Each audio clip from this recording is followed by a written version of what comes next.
শরিয়া আইনের মুখে থু দেই।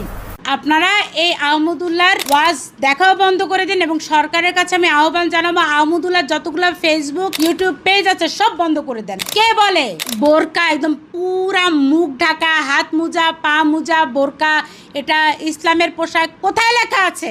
বোরকা তো ইহুদি সম্প্রদায়ের যে হারদি বংশের নারীরা পরে। আমি চ্যালেঞ্জ দিয়ে প্রশ্ন করছি, কোথায় লেখা আছে?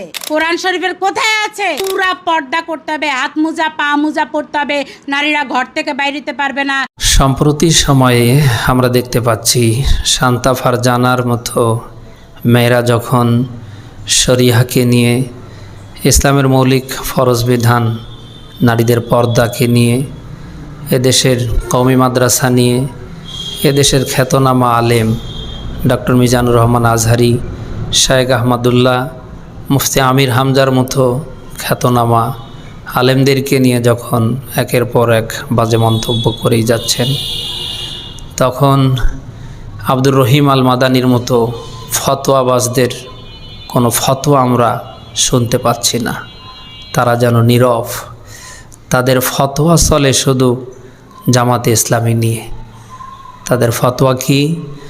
জামাত নেতাদের মুখে দাড়ি ছোটো কেন? তারা মাথায় টুপি রাখে না কেন? পার্লামেন্টে বক্তৃতা চলাকালে মাথায় টুপি থাকে না কেন? আপনাদের মতলব এদেশের মানুষ অলরেডি বুঝে ফেলেছে। আপনারা চান এই বাংলাদেশে যেন জামাত ইসলামী মাথা উঁচু করে দাঁড়াতে না পারে।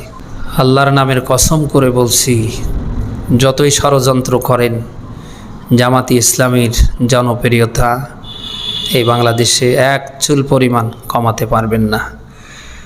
যত জামাতে ইসলামের বিরুদ্ধে লাগবেন, জামাতে ইসলাম নিয়ে যত ষড়যন্ত্র করবেন, তত বেশি জামাতে ইসলামীর জনপ্রিয়তা আল্লাহ তাআলা এই দেশে বাড়িয়ে দেবেন। আল্লাহ যদি বেঁচে রাখে, যদি বেঁচে থাকেন, দেখতে পারবেন টুডে অ্যান্ড টুমোরো এই বাংলাদেশে জামাতে ইসলামীর 5 বছর, 10 বছর, 20 বছর, এমনকি 50 বছর পরে হলেও পুরোপুরি রাষ্ট্র ক্ষমতায় যাবে ইনশাআল্লাহ।